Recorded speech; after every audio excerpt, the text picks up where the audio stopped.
सहना भवतु सहनौ भुनक्तु सह वीर्यं करवावहै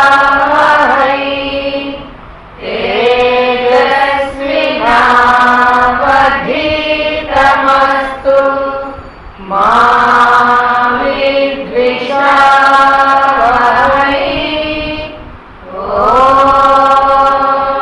शांति शांति शांति।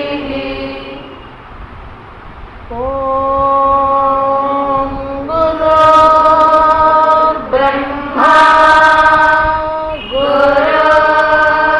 गुरुर्विष्णुः गुरुर्देवो महेश्वरः गुरुसाक्षात् परब्रह्म तस्मै श्री गुरवे नमः। तस्मै श्री गुरवे नमः।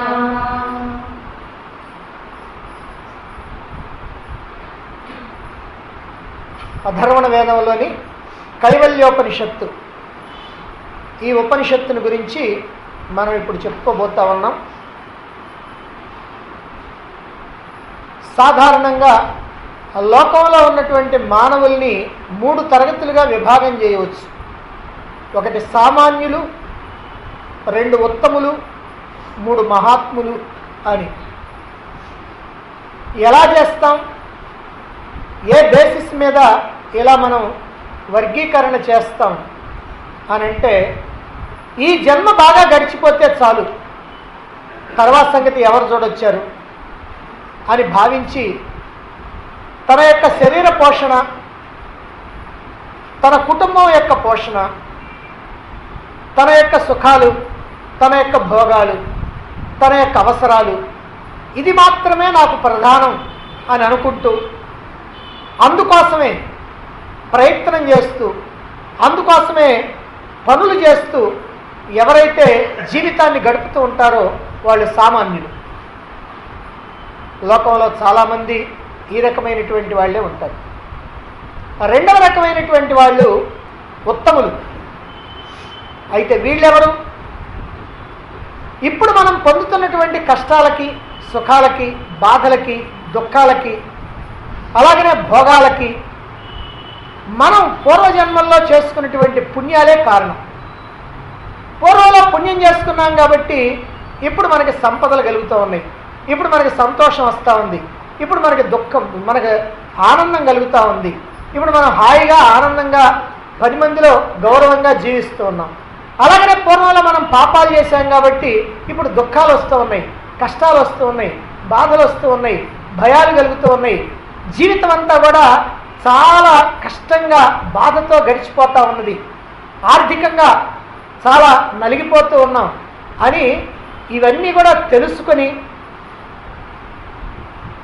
మరి పూర్వజన్మలో పాపపుణ్యాల వల్ల ఈ జన్మలో దుఃఖాలు సుఖాలు పొందుతున్నాం గనక తర్వాత జన్మల్లో మళ్ళీ మనం సుఖంగానే ఉండాలి, హాయిగా ఉండాలి, ఆనందంగా ఉండాలి.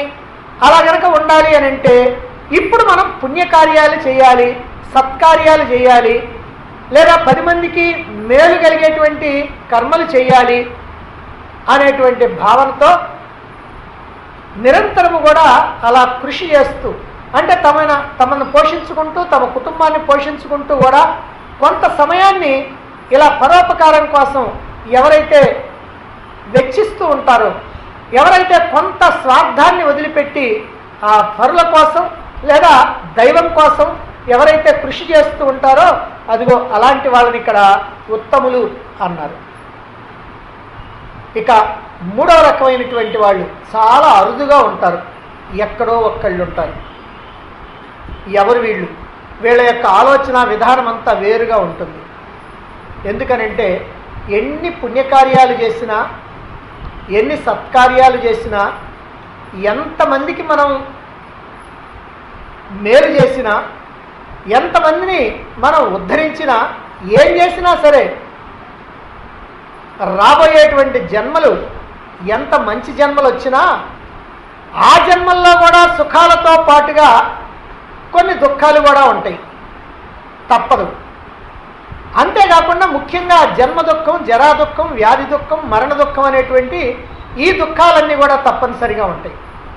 వీటిట్లో కూడా కొన్ని తప్పించుకున్నా రెండు మాత్రం అసలు తప్పించుకోవడానికి వీల్లేదు. అవి ఏమిటి అని అంటే, పుట్టేటప్పుడు గర్భనరకం, పోయేటప్పుడు మరణయాతన.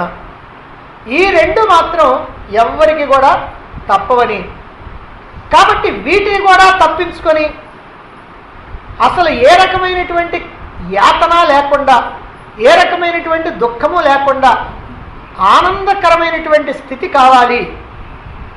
అలా కావాలి అని అంటే ఏం చేయాలి అని ఆలోచించి అటువంటి ఆనందం, దుఃఖమే లేనటువంటి ఆనందాన్ని మనం గనక పొందాలి అని అంటే జన్మరాహిత్యం లేదా మోక్షం అనేది ఒక్కటే మార్గం అని తెలుసుకొని దానికోసం పాటుపడేటువంటి వాళ్ళు మహాత్ములు. వీళ్ళకి ఇప్పుడు ఈ జన్మ ఎలా వచ్చింది? మహాత్ములు అంటే 100,000,000 జన్మల పుణ్యఫలం ఉంటేనే ఇదిగో ఈ రకమైనటువంటి భావన కలుగుద్ది. అంటే మనం పాపకార్యాలు చేస్తే దుఃఖాలను అనుభవిస్తాం, పుణ్యకార్యాలు చేస్తే సుఖాలను అనుభవిస్తాం. ఇంతకుముందు ఏం చేశామో పాపాలో పుణ్యాలో అన్నీ చేసి ఉంటాం, ఏ పక్వానికి వస్తే అవి అనుభవించాలి. కనుక అసలు దుఃఖాలే లేకుండా శాశ్వత ఆనందం కావాలంటే మళ్ళీ జన్మ లేకుండా పోవాలి. దాన్నే మోక్షం అన్నారు. కాబట్టి అటువంటి మోక్షం కోసం ఎవరైతే పాటుపడతారో వాళ్ళే మహాత్ములు. అటువంటి మోక్షం కోసం పాటుపడాలి అనేటువంటి ఆలోచన, అటువంటి భావన వాళ్ళకి ఎందుకు కలుగుతుందంటే 100,000,000 జన్మల్లో చేసినటువంటి పుణ్యఫలం వల్ల. కాబట్టి మానవులుగా పుట్టినటువంటి వాళ్ళు ఇప్పుడు సామాన్యులుగా ఉంటే ఉత్తములుగా మారాలి, ఉత్తములుగా ఉంటే మహాత్ములుగా మారాలి. అటువంటి మహాత్ములైనటువంటి వాళ్ళే మాధవుడిగా మారటానికి, తమ యొక్క స్వస్థితిలో ఆత్మస్థితిలో పరమాత్మ స్థితిలో నిలవటానికి వీలవుతుంది. ఇలా మానవుడు మాధవుడు కావటానికి, నరుడు నారాయణుడు కావటానికి, జీవుడు దేవుడు కావటానికి మనకి మార్గం చూపించేటువంటివే శృతులు. వీటినే వేదాలు అన్నారు. శృతులు అన్నా వేదాలన్నా రెండు ఒకటి. శృతులు అని ఎందుకన్నారంటే శృతి అంటే విన్నది అని అర్థం. అంటే వీటిని ఎవరో కూర్చొని రాసినటువంటివి కాదు, గ్రంథాల మాదిరిగా రాసినటువంటివి కాదు. అవన్నీ పూర్వం మహాత్ములైనటువంటి వాళ్ళు ఓ ప్రత్యేకమైనటువంటి పరిస్థితుల్లో, తీవ్రమైనటువంటి తపస్సులో వాళ్ళ యొక్క మనసంతా కూడా ఆత్మలో లయమైనప్పుడు వాళ్ళకి వినిపించింది. ఎక్కడి నుంచి? లోపల నుంచే వినిపించింది. అలా వినిపించినవి కనుక వాటిని శృతులు అన్నారు. ఆ శృతులనే వేదాలు అని అంటారు. వేద అంటే తెలుసుకొనుట అని అర్థం. అంటే మానవుడైనటువంటి వాడు తెలుసుకోవాల్సినటువంటి విషయాలు ఈ వేదాల్లో ఉన్నాయి. అందరూ మానవులకి కావాల్సిన విషయాలన్నీ ఉన్నాయి.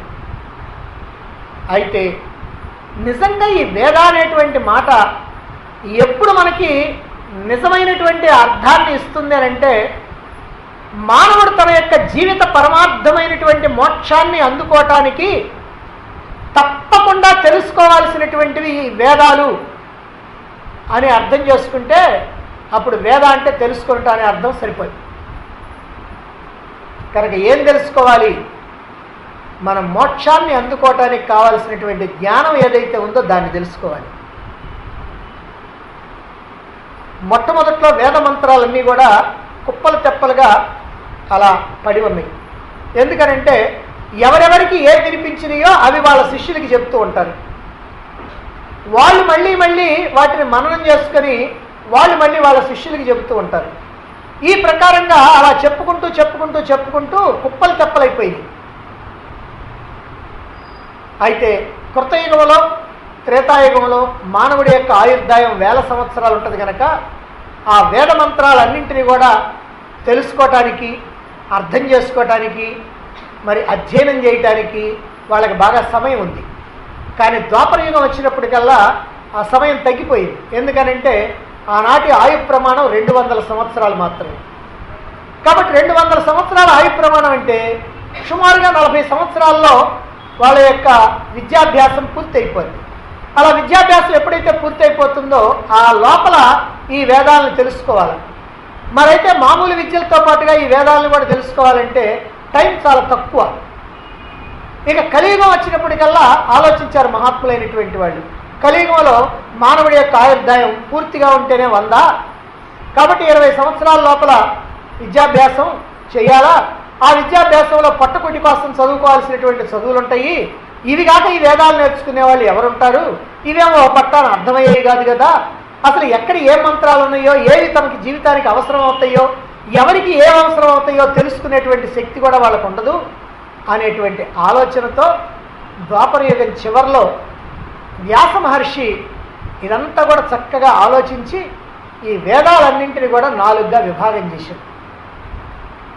అవే ఋగ్వేదం, యజుర్వేదం, సామవేదం, అధర్వణ వేదం. అయితే ఎలా వాటిని విభాగం చేశాడండి? ఏదో ఆయన కనపడ్డవన్నీ కొన్నిటేమో ఒక దాంట్లో, కొన్నిటి ఒక దాంట్లో వేశాడా? కాదు. ఆ వేద మంత్రాల యొక్క అర్థం, భావం అంతా తెలుసుకొని ఆయా విషయాల్ని క్రోడీకరించి ఏ రకమైనటువంటి విషయానికి సంబంధించినవి ఈ దెందులో వేయాలనో అలాగా వర్గీకరణం చేశాడు. మరి ఋగ్వేదం ఉందనుకోండి, అందులో సృష్టికి సంబంధించినటువంటి విషయాలన్నీ చేర్చాడు. యజుర్వేదం ఉందనుకోండి, స్థితి, పోషణ, ఆ పోషణకి సంబంధించినటువంటి విషయాలను చేర్చాడు. సామవేదం ఉంది, లయానికి సంబంధించినటువంటి విషయాలు చేర్చాడు. ఇక అధర్వణ వేదం ఉంది, మార్పులు లేనటువంటి స్థితి ఏదైతే ఉందో అదిగో ఆ స్థితికి సంబంధించినటువంటి విషయాలు చేర్చాడు. అంటే సృష్టి, స్థితి, లయం, పుట్టడం, పెరగటం, పోవటం, ఈ మార్పులు లేకుండా ఉండే స్థితి ఏదైతే ఉందో దాన్ని అధర్వణ వేదంగా. అందుకనే ఋగ్వేదానికి అధిష్టాన దేవత బ్రహ్మ. ఎందుకనంటే అక్కడ ఉంది సృష్టి విషయాలు కదా. కాబట్టి బ్రహ్మదేవుడు సృష్టి చేసేవాడు కనుక బ్రహ్మదేవుడు దానికి అధిష్టానం. యజుర్వేదానికి అధిష్టాన దేవత విష్ణువు. విష్ణువు ఏం చేస్తాడు? పోషించేవాడు.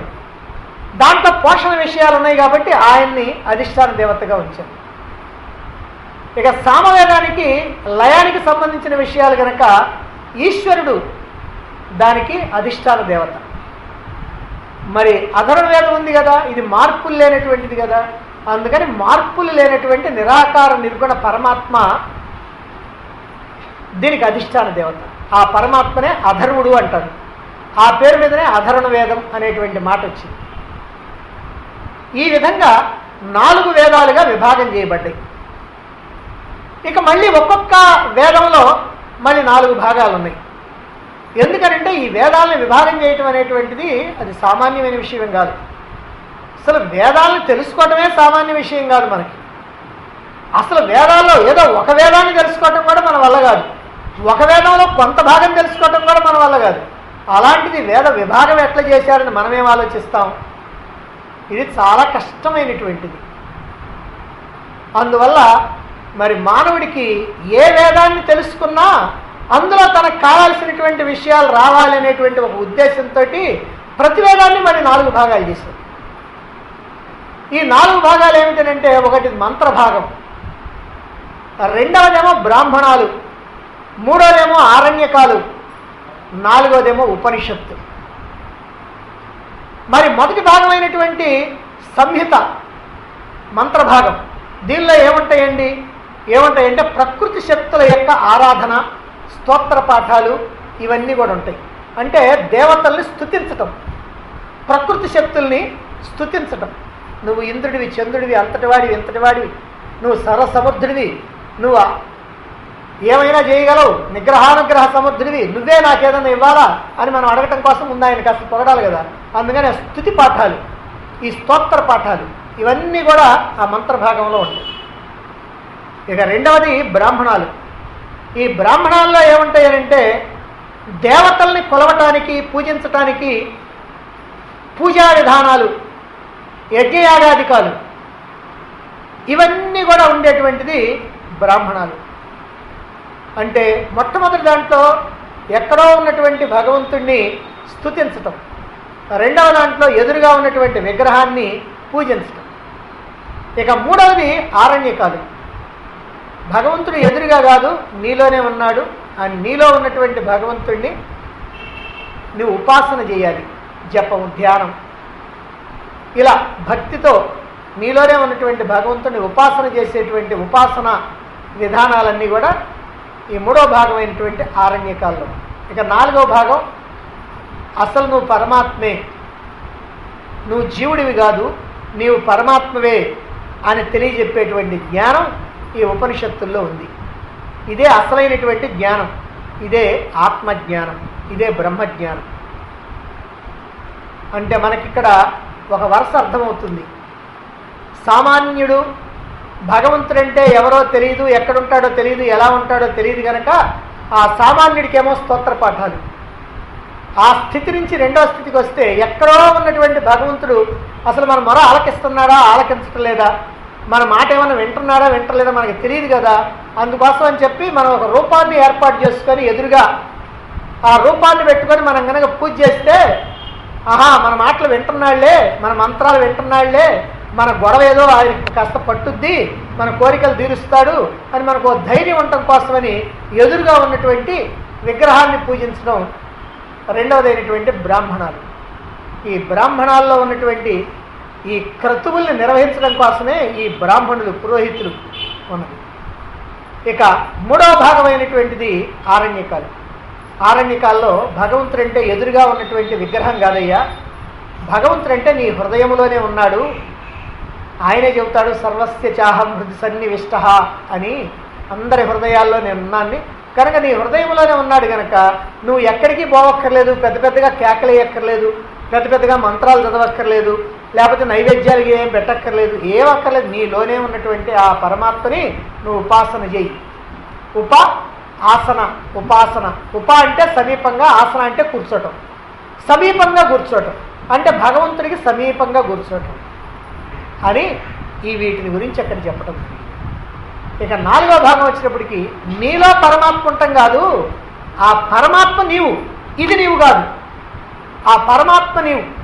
ఇదేంటంటే నువ్వు వేసుకున్నటువంటి తొడుగు, నువ్వు వేసుకున్నటువంటి వేషం, దేహం అనేటువంటి వేషం వేసుకున్నావు, పరమాత్మ అయినటువంటి నువ్వు కనుక నీవే పరమాత్మవు అని తెలియజెప్పేది ఉపనిషత్తు.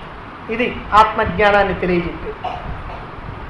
కాబట్టి జీవిత పరమార్థమైనటువంటి మోక్షాన్ని గనక పొందాలి అని అంటే మనకి కావలసినటువంటి జ్ఞానం ఎక్కడి నుంచి వస్తుందంటే ఈ ఉపనిషత్తుల నుంచి వస్తుంది. ఈ ఉపనిషత్తులనే వేదాంతం అని అన్నారు. వేదాంతం అని ఎందుకన్నారనంటే వేదాలకి అంతములో ఉంది కనుక వేదాంతం అన్నారు. వేదాల్లో మొట్టమొదటి ఉంది ఏమిటి? సంహిత, రెండవది ఏమిటి? బ్రాహ్మణాలు, మూడవది ఆరణ్యకాలు, నాలుగవది ఉపనిషత్తు. అంటే వేదాలకు అంతంలో ఉన్నది ఉపనిషత్తు కనుక వేదాంతం అన్నారు. ఒక్కో సందర్భంలో ఈ వేదాంతాన్ని మనం ఎట్లా ఉపయోగిస్తామో తెలుసు. ఇప్పుడు ఎవరన్నా 4 సార్లు కనుక ఒకే మాట 4 సార్లు చెప్పారు, ఆపోయా నీ వేదాంతం అని అంటాడు. అంటే ఎందుకు పనికిరాంది? అలాంటిది కాదు వేదాంతం. ఆ వేదాంతాన్ని తెలుసుకోవాలన్నా కొన్ని జన్మల పుణ్యం ఉండాలా, అర్థం చేసుకోవాలంటే కొన్ని కోట్ల జన్మల పుణ్యం ఉండాలి. అటువంటిది వేదాంతం. అంటే అటువంటివి ఉపనిషత్తులు. ఈ ఉపనిషత్తులు అనేటువంటివి సామాన్యుల కోసం చెప్పినవి కాదు, పరిపక్వమైనటువంటి సాధకుల కోసం చెప్పబట్టి. ఎందుకనంటే మనకి ప్రస్థానత్రయం ఉంది. ప్రస్థానం అంటే ప్రయాణం. ఎక్కడికి ప్రయాణం? గుంటూరో విజయవాడో ప్రయాణం కాదు, భగవంతుడి దగ్గరికి ప్రయాణం. అంటే జీవుడు దేవుడి దగ్గరికి ప్రయాణం చేయాలంటే 3 ఉన్నాయంట. ఏమిటి? రిక్షా, బస్సు, విమానం. ఈ రిక్షా ఏంటంటే మొట్టమొదటిది భగవద్గీత ఈ రిక్షా లాంటిదంటే. అలాగని మీరు తేలిగ్గా చూడబాకండి. రిక్షా కదండి, నేను రిక్షా ఎక్కడైనా నిర్మాణం ఎక్కుతాను అనబాకండి. అది ఏదో ఉదాహరణ చెప్పాలి కాబట్టి చెప్పాం అంతే. అంటే మొట్టమొదటి మెట్టు అనమాట భగవద్గీత. రెండవ మెట్టు బ్రహ్మసూత్రాలు, మూడవ మెట్టు ఉపనిషత్తులు. భగవద్గీత ఎవరికి? సామాన్యమైనటువంటి గృహస్థులకి. బ్రహ్మసూత్రాలు ఎవరికి? కాస్త బుద్ధితో ఆలోచించేటువంటి, ఇది నిజమా, ఇది నిజం కాదా, ఇది కరెక్టా, ఇది ఎందుకుంది ఎట్లా, ఇది ఎందుకు ఇట్లా లేదు అని ఇలా వాదించేటువంటి వాళ్ళు ఎవరైతే ఉన్నారో, కాస్త బుద్ధి పరిపక్వత చెంది అలా వాదించే వాళ్ళు ఎవరైతే ఉన్నారో, అదిగో అలాంటి వాళ్ళ కోసమని ఈ బ్రహ్మసూత్రాలు. అంటే నిజమేమిటో తెలుసుకోవాలని తాపత్రయపడుతూ ఉండేటువంటి వాళ్ళు, ప్రతిదానికి నాకు హేతువు కావాలని ఆశించే హేతువాదులకి, ఈ హేతువాదులకి ఈ బ్రహ్మసూత్రాలు. ఇక ఈ ఆధ్యాత్మిక రంగంలో ఉన్నత స్థాయిలోకి వచ్చినటువంటి వాళ్ళకి ఉపనిషత్తు. ఈ మూడు కూడా ప్రయాణ సాధనాలు. ప్రస్థానం అంటే ప్రయాణం. ఈ ప్రయాణానికి మూడు సాధనాలు ఏమిటంటే ఉపనిషత్తులు, బ్రహ్మసూత్రాలు, భగవద్గీత. భగవద్గీత సామాన్యులకి, అంటే సామాన్యమైన గృహస్థులందరికీ భగవద్గీత. ఇప్పుడు మనం అందరం గృహస్థులం కాబట్టి మనకు భగవద్గీత ఎసెన్షియల్, అంటే తప్పనిసరిగా కావాలి. భగవద్గీతని చక్కగా అర్థం చేసుకోవాలి. భగవద్గీతను కనుక చక్కగా అర్థం చేసుకుంటే ఆ తర్వాత మిగిలినటువంటివన్నీ కూడా మనకు అర్థమవుతాయి. అది అర్థం చేసుకోకుండా అన్ని పైన ఉన్నాయి అర్థం చేసుకోవాలంటే కుదరదు. కాబట్టి ఇలా ఈ మూడింటిలో కూడా ఉపనిషత్తులు ఉన్నతమైనటువంటి, పరిపక్వమైనటువంటి సాధకుల కోసం, ధ్యాన పరాకాష్ఠ దశలో ఉన్నటువంటి వాళ్ళు, లేదా సన్యాసులైనటువంటి వాళ్ళు, లేదా గొప్ప తపస్సులు చేస్తున్నటువంటి వాళ్ళు, ఇలాంటి వాళ్ళు ఎవరన్నా కనుక ఉంటే అటువంటి వాళ్ళకి ఆ చివరి సాధనగా ఆ ఉపనిషత్తులు అనేటువంటివి కావాలి. మరి మోక్షార్థులైనటువంటి వారికి ఈ వేదాంతం లేదా ఈ ఉపనిషత్తులు, వేదాంతం అంటే ఉపనిషత్తులే. ఎవరైతే మోక్షం కావాలని కోరుకుంటున్నారో అటువంటి వాళ్ళకి ఈ ఉపనిషత్తులు భగవత్ ప్రసాదం. ఈ ప్రసాదాన్ని మనం కళ్ళకద్దుకొని తీసుకోవాలి. మోక్షం కావాలని అనుకున్నటువంటి వాళ్ళు, ముముక్షువులైనటువంటి వాళ్ళు, మోక్షార్థులైనటువంటి వాళ్ళు, వాళ్ళకి ఈ ఉపనిషత్తులు అనేటువంటివి భగవంతుడిచ్చినటువంటి ప్రసాదం. ఈ ఉపనిషత్తులు తెలియనటువంటి వాళ్ళకి మోక్షప్రాప్తి లేదు. కనుక మోక్షప్రాప్తి అనేటువంటిది నాకు కావాలి అని అంటే తప్పనిసరిగా ఉపనిషత్తులు తెలుసుకోవాలి. ఏవో కొన్ని ఉపనిషత్తులు తెలుసుకోవాలి, అన్నీ తెలుసుకోవటం సాధ్యం కాదు. అసలు అన్నీ అంటే లేవు. ఎందుకనంటే ఈ 4 వేదాలకి 1180 ఉపనిషత్తులు ఉన్నాయి. వాటి పేర్లు కూడా లేవు మనకి. ఓ 280, 290 నుంచి 300 వరకు ఉపనిషత్తులకే పేర్లు, కొన్ని మంత్రాలు దొరుకుతూ ఉన్నాయి. 108 ఉపనిషత్తులకి మాత్రం మంత్రాలు, పేర్లు అన్నీ తెలుస్తూ ఉంటాయి. అందువల్ల ఉపనిషత్తులు అన్నీ లేవు, ఉన్నది కొన్ని. ఆ కొన్నిట్లో కూడా కొన్నిటికే మంత్రాలు ఉంది, కొన్ని ప్రచారంలో ఉన్నాయి, కొన్ని అసలు ప్రచారంలో లేవు, కొన్ని చాలా చిన్నవి 1-2 మంత్రాలు ఉన్నాయి కూడా ఉన్నాయి. అందువల్ల అవన్నీ బాను చివరికి దశోపనిషత్తులని ఓ 10 ఉపనిషత్తుల్ని ప్రధానమైనవిగా మనకి చెప్తూ ఉంటారు. అదే ఈశ, కేన, కఠ, ప్రశ్న, ముండక, మాండుక్య, ఐత్రేయ, తైత్రీయ, ఛాందోగ్య, బృహదారణ్యక అనేటువంటి 10 ఉపనిషత్తులు. ఇవి దశోపనిషత్తులు. ఈ దశోపనిషత్తులు చాలా ముఖ్యమైనటువంటి అనే ఉద్దేశంతో అద్వైత మత స్థాపకులైనటువంటి శంకరాచార్యుల వారు, విశిష్టాద్వైత మత ప్రచారకులైనటువంటి రామానుజాచార్యుల వారు, అలాగనే ద్వైత మత ప్రచారకులైనటువంటి మధ్వాచార్యుల వారు, ఈ ముగ్గురు ఆచార్యులు కూడా 3 రకాలైనటువంటి మతాలకి అధిష్టానం. అదిగో అటువంటి వాళ్ళు ఈ 10టికి కూడా వాళ్ళు భాష్యాలు రాశారు. ఎందుకంటే భాష్యం రాయకపోతే మనం అర్థం చేసుకోలేము. అసలు ఉపనిషత్తులను అర్థం చేసుకోవాలంటే భాష్యం ఉంటే. సరే, భాష్యం అర్థం చేసుకోలేనటువంటి వాళ్ళకి వ్యాఖ్యానం కావాలి. వ్యాఖ్యానం అర్థం చేసుకోలేనటువంటి వాళ్ళకి ఎవరన్నా చెప్పాలా, చెప్పినా అర్థం చేసుకోలేనటువంటి వాళ్ళకి మాత్రం ఏమి లేదు మార్గం.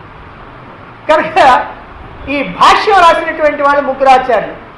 ఈ 10 ఉపనిషత్తులు కూడా ప్రధానమైనవి అయినప్పటికీ మరొక్క ఉపనిషత్తు, ఈ కైవల్యోపనిషత్తుకి ఈ ముగ్గురు కూడా భాష్యం రాశారు. ఇంకా దేనికి రాయాలి, ఒక్క కైవల్యోపనిషత్తుకు మాత్రం రాశారు. ఇది 10 ఉపనిషత్తుల్లో చేరకుండా ఉన్నటువంటిది అయినప్పటికీ దీనికి భాష్యం రాశారు. అంటే దీని యొక్క ప్రాధాన్యత ఏమిటో వాళ్ళు చెప్పకనే చెప్పారు మనకి. ఇక ఉపనిషత్తు అనేటువంటి పదం ఎలా వచ్చింది, దీనికి అనేకమైనటువంటి అర్థాలు చెప్పుకుంటూ ఉంటారు. అందులో ప్రధానమైనటువంటివే మనం చెప్పుకుందాం. ఉపని అంటే దుఃఖాన్ని అని ఒక అర్థం, అజ్ఞానాన్ని అని ఒక అర్థం. ఉపని అంటే దుఃఖాన్ని లేదా అజ్ఞానాన్ని. షత్ అంటే నాశనం చేసేది, అంటే మన యొక్క అజ్ఞానాన్ని నాశనం చేసేది అని ఒక అర్థం, మన దుఃఖాన్ని నాశనం చేసేది అని ఒక అర్థం. నిజంగా మన అజ్ఞానం కనుకపోతే మన దుఃఖం పోయినట్టే. ఎందుకనంటే మన దుఃఖాలకు కారణం ఏమిటంటే మన అజ్ఞానమే. అదేమిటండి అజ్ఞానం? అవును, అజ్ఞానం అంటే ఏమిటి? నేను దేహాన్ని అనుకోవటమే. నేను దేహాన్ని అనుకోవటమే అజ్ఞానం. దేహాన్ని అనుకున్నాను కాబట్టి దుఃఖం వస్తూ ఉంది. నేను ఆత్మని అని అనుకుంటే, ఆత్మగా కనుక నువ్వు ఉంటే ఇప్పుడు నీకు దుఃఖం ఎందుకు వచ్చింది? నీకేం సంబంధం లేదు కదా. నీకు భార్య, భర్త, ఇల్లు, వాకిలి, పిల్లలు ఎవరు లేరు కదా. ఉంటే అందరూ నీ వాళ్ళు, లేకపోతే ఎవరు నీకు లేదు, నువ్వు మాత్రమే ఉన్నావు. కాబట్టి ఇంక నీకు దుఃఖం ఎట్లా వస్తుంది? కానీ ఆ జ్ఞానంలో మనం ఉండకుండా మనకు అజ్ఞానం ఉంది. ఆ అజ్ఞానం ఏమిటి అని అంటే నేను దేహాన్ని అని అనుకోవటం. నేను దేహాన్ని అని ఎప్పుడు అనుకున్నామో దుఃఖంలో పడిపోతాం. అందుకని ఈ దుఃఖం తొలగాలంటే ఈ అజ్ఞానం తొలగాలి. ఈ అజ్ఞానం తొలగాలంటే మరి ఏం చేయాలి? ఉపనిషత్. ఈ ఉపనిషత్తు కావాలి. దుఃఖాన్ని తొలగించేటువంటిది ఉపనిషత్తు. అంటే మానవుడిలో ఉన్నటువంటి దుఃఖాన్ని, అజ్ఞానాన్ని సంపూర్ణంగా నాశనం చేసేటువంటిది ఉపనిషత్తు అని ఒక అర్థమైతే, మరొక అర్థం ఏమిటంటే ఉప అంటే సమీపంగా, నీ అంటే క్రింద, షత్ అంటే కూర్చొనుట. సమీపంగా క్రింద కూర్చొనుట. ఎందుకని చెప్పారండి ఈ భావన అంటే, ఈ ఉపనిషత్తుని అధ్యయనం చేయటానికి, అంటే ఈ శాస్త్రాన్ని, ఈ వేదాలకు అంతంలో ఉన్నటువంటి ఈ భాగాన్ని అర్థం చేసుకోవాలంటే మనం ఏం చేయాలంటే ఒక సద్గురువుని దగ్గరికి వెళ్ళాలి. ఆ సద్గురువుని ఆశ్రయించి ఆ గురువుకి సమీపంలో క్రిందగా కూర్చొని మనం వినాలి అనేటువంటి అర్థం. కాకపోతే దీని అర్థాన్ని నిజమైన అర్థం తీసుకోవాలి. ఒక గురువుని ఆశ్రయించాలి అని అంటే ముందుగా ఆ గురువు సంగతి శిష్యుడికి చక్కగా తెలియాలి. ఒకటి, ఆ గురువుతో ఒక సన్నిహితమైనటువంటి సంబంధం ఉండాలి. అది 2.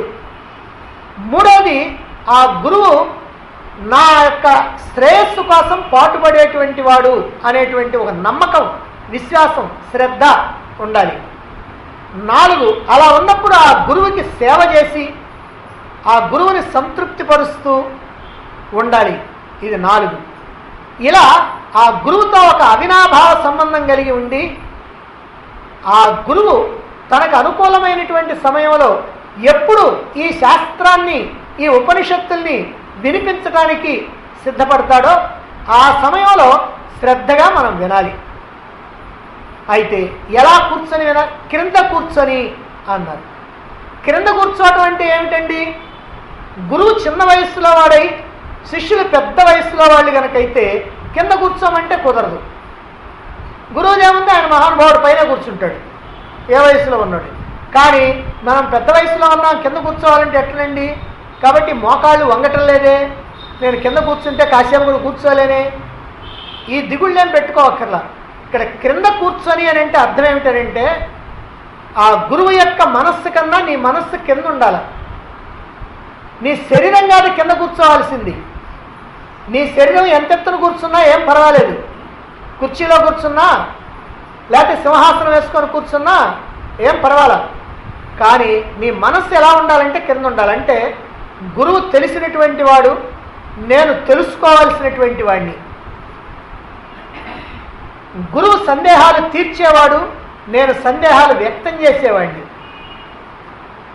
గురువు ద్వారా ఈ శాస్త్రంలో ఉన్నటువంటి హృదయాన్ని నేను అర్థం చేసుకోవాలి అని ఒక వినయంతో, విధేయతతోటి నువ్వు కూర్చోవాలి. దాన్ని క్రింద అంటాం. ఉప అంటే సమీపంగా, నీ అంటే కింద. ఇక సమీపంగా ఎందుకంటే ఉండటం అంటే గురువుకి సమీపంగా ఉన్నప్పుడే గురువు యొక్క బోధ మనకు అర్థమవుద్ది. ఇక్కడ కూడా సమీపంగానంటే గురువు యొక్క దేహానికి సమీపంగాని కాదు, గురువు యొక్క మనస్సుకి సమీపంగా, గురువు యొక్క భావాలకు సమీపంగా. అంటే గురువు యొక్క భావాలకి మనస్సుకి సమీపంగా, ఆ మనస్సుకి క్రిందగా. మూడోది ఏమిటి? షత్ అంటే కూర్చొనుట. కూర్చునే ఎందుకు వినాలండి? నేను నిలబడి వింటానండి, లేకపోతే నేను అటు ఇటు తిరుగుతా వింటానండి. మనకు మామూలుగానే తెలుసు, మనం గనక ప్రశాంతంగా కూర్చుంటేనే మన మనస్సు కాస్త వినటానికి అనుకూలంగా ఉంటుంది. నేను అటు ఇటు తిరుగుతానండి, నేను ఎవరిని వస్తే మాట్లాడుతుంటానండి, లేకపోతే ఎవరిన ఫోన్ చేస్తే నేను ఫోన్లో మాట్లాడుకుంటా, మీ మాటలు కూడా ఒక పక్క వింటూ ఉంటానండి. ఇవన్నీ ఏమిటనంటే ఎందుకు పనికిరానటువంటి వ్యర్థ ప్రలాపాలు. అలా కాకుండా ఎలా ఉండాలి అని అంటే గురువు యొక్క నోటి నుండి ఏ మాట వస్తుందా అని ఎదురు చూస్తూ ఉండాలి. ఏ మాట వస్తే ఆ మాటని మనం మన యొక్క హృదయంలోకి పంపించాలి. ఈ చెవుల ద్వారా మన హృదయంలోకి పంపిస్తేనే అది కాస్త స్థిరంగా ఉంటుంది. అందువల్ల ఇక్కడ షత్ అంటే కూర్చొనట అంటే ప్రశాంతంగా కూర్చొని వినాలి. కూర్చోవటం అంటే అది కూడా ఇక్కడ నీ మనస్సు ఖచ్చితంగా కూర్చోవాలి. ఇక్కడ శరీరం కూడా కూర్చోవాలి. వాటికైతే ఒక రకం, వీటికి శరీరం కూడా కూర్చోవాలి. శరీరం కూర్చోవటమే కాదు, మనసు కూడా కూర్చోవాలి. కూర్చోవటం అంటే ఇక్కడ ప్రశాంతంగా ఉండాలి. ఏ రకమైనటువంటి అలజడి ఆందోళన ఉంటే ఇవి అర్థం కావు.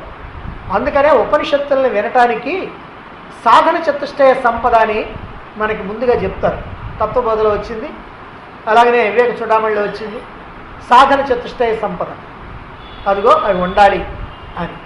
సరే, అవి ఉన్నా అవి లేకపోయినా మనం వింటూ ఈ జాగ్రత్తలను తీసుకొని ఆ సాధన చతుష్టయ సంపదను కూడా మనం సంపాదించాలి. అప్పుడే మనకి ఈ ఉపనిషత్తు వల్ల ప్రయోజనం ఉంటుంది. ఇక ఈ కైవల్యోపనిషత్తు ఎంతటి ప్రధానమైందో ఇంతకుముందు చెప్పుకున్నాం. ఎందుకనంటే ముగ్గురు ఆచార్యుల యొక్క కన్ను దీని మీద పడ్డది అని అంటే ఏదో దీనిలో గొప్ప విశేషం ఉండి ఉండాలి. 10 ఉపనిషత్తుల తర్వాత 11వ ఉపనిషత్తు దగ్గర నుంచి దేనికి కూడా ఈ ఆచార్యుల వ్యాఖ్యానం భాష్యం రాయల. కానీ ఈ కైవల్యోపనిషత్తుకు మాత్రమే ముగ్గురు కూడా భాష్యం రాయటం జరిగింది. అటువంటి కైవల్యోపనిషత్తు 24 మంత్రాలు ఉన్నటువంటి చిన్న ఉపనిషత్తు. ఇందులో గురువు ఎవరు అని అంటే సాక్షాత్తు సృష్టికర్త అయినటువంటి బ్రహ్మదేవుడు. బ్రహ్మదేవుడి సంగతి ఏమిటయ్యానంటే బ్రహ్మ విద్య అనేటువంటిది ఆయన దగ్గర నుంచే వచ్చింది. ఆయన బ్రహ్మదేవుడు. బ్రహ్మ విద్యను ఇస్తాడు, బ్రహ్మ ముహూర్తంలో చెప్తాడు, బ్రహ్మ భావనలో ఉండాల. ఇవన్నీ కూడా బ్రహ్మానికి సంబంధించినవి. అంటే ఈ సృష్టికర్త బ్రహ్మదేవుడు, ఇందులో గురువు. ఇక మరి శిష్యుడు ఎవరు అంటే అనేక మందికి జ్ఞానబోధ చేసినటువంటి అశ్వలాయనుడు. మనకి అశ్వలాయన సూత్రాలని వేదాల్లో ఉన్నాయి. ఆపస్తంభ సూత్రాలు, అశ్వలాయన సూత్రాలు, ఇలా సూత్రాలుగా చెప్పినటువంటి మహర్షులైనటువంటి వాళ్ళు కొంతమంది ఉన్నారు. ఈయన కూడా మహర్షి అశ్వలాయనుడు. ఈయన అనేక మంది శిష్యులకి ఈ వేదాంత విద్యను బోధించినటువంటి వాడు. అంటే ఇక్కడ గురు శిష్యులు ఇద్దరు కూడా అసాధ్యులైనటువంటి వాళ్ళు, అసామాన్యులైనటువంటి వాళ్ళు, అసాధారణమైనటువంటి ప్రజ్ఞా పాఠవాలు కలిగినటువంటి వాళ్ళు, ఇంతింతని చెప్పడానికి వీల్లేనటువంటి గొప్పవాళ్ళు. ఇక విషయం ఏమిటి దీంట్లో? సరే, గురు శిష్యులు అది, ఆ సహాయశూరులైనటువంటి వాళ్ళు గురు శిష్యులు. మరి విషయమో సాక్షాత్ కైవల్యం. అంటే కైవల్య మార్గం, కైవల్యానికి మార్గం. కైవల్యం అంటే మోక్షం. కైవల్యం అనే పేరు ఎందుకు వచ్చింది? కేవలం అనే పదం నుంచి వచ్చింది. మనం ఏం చేయాలా? ధ్యానంలో కేవలంగా ఉండాలి. ఆ కేవలంగా ఉండటం చేత అయితే కైవల్యమే. ఉండటానికి మనం ప్రయత్నం చేస్తున్నాం. ప్రయత్నం కాకుండా ఉంటే కైవల్యం, మోక్షంలో ఉన్నట్టు. కాబట్టి కైవల్యాన్ని అందించేటువంటిది ఇందులో ఉన్నటువంటి విషయం. ఈ కైవల్యోపనిషత్తులో ఒక విశేషం ఏమిటనంటే, ఇందులో ఉన్నటువంటి శైలి చక్కని శైలి. ఇక మోయలేనంత శబ్దజాలం లేదు, ఆర్భాటం లేదు, కష్టమైనటువంటి భాష కాదు, ఛందోబద్ధమైనటువంటి పదజాలం. అంటే ఛందస్సు ఈ ఈ శ్లోకాల్లో, ఈ మంత్రాల్లో ఛందస్సు ఉంది. అంటే ఛందోబద్ధమైనటువంటి పదజాలం, అధిక ప్రసంగం లేదు, సూటిగా చెప్పబడినటువంటిది. ఎందుకంటే ఉపనిషత్తు మొదలు పెడుతూ ఉంటే, మొదలు పెడుతుంతో మొట్టమొదటి మంత్రంలోనే శిష్యుడి యొక్క ప్రశ్న ప్రారంభమవుతుంది. ఆ ప్రశ్న కూడా ఎలా ప్రారంభమవుతుందంటే ఉన్నతమైనటువంటి స్థితిలో వేసినటువంటి ప్రశ్న. ఆ ప్రశ్నకి మరి గురువు సమాధానం ఎట్లా చెబుతాడంటే ఆయన సూటిగా సమాధానం మొదలు పెడతాడు. సామాన్యం కాస్త డొంక తిరుగుడుగానే ఉంటుంది. అయితే ఇక్కడ అంత డొంక తిరుగుడు లేకుండా సూటిగా చెప్పదలుచుకున్నటువంటి విషయాన్ని చెప్పడం ఇందులో ప్రధానమైనటువంటి విషయం. కాబట్టి ఈ ఉపనిషత్తుని జాగ్రత్తగా అధ్యయనం చేద్దాం, ధన్యులమవుదాం, మన జీవితాలను సార్థకం చేసుకుందాం.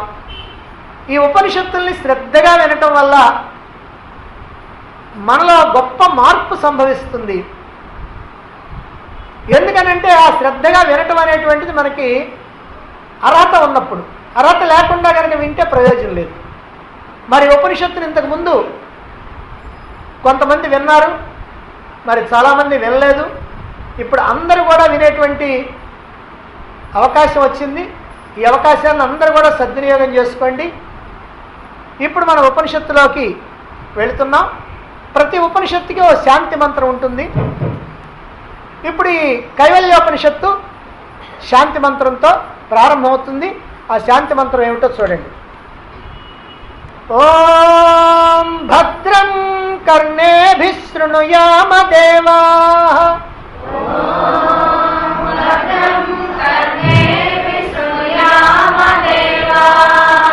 భద్రం పశ్యేమాక్షభిర్యజత్రాః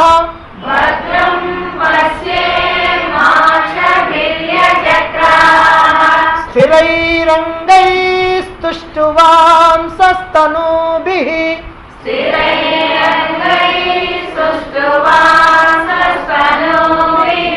యసేమ దేవహితం యదాయుః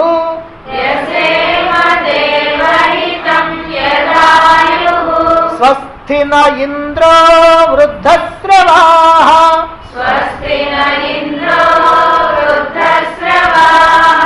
స్వస్తి న పూషా విశ్వవేదాః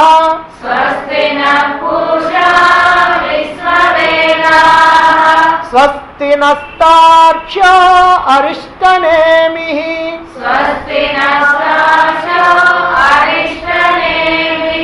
స్వస్తి నో బృహస్పతిర్దధాతు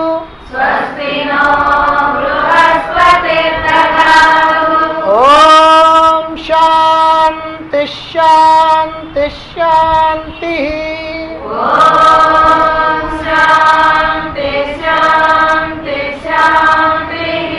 ఓం భద్రం కర్ణేభిః శృణుయామ దేవాః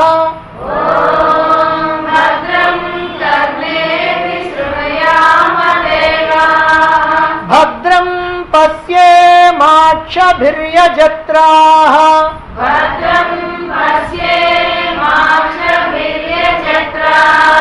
స్థిరైరంగైస్తుష్టువాంసస్తనూభిః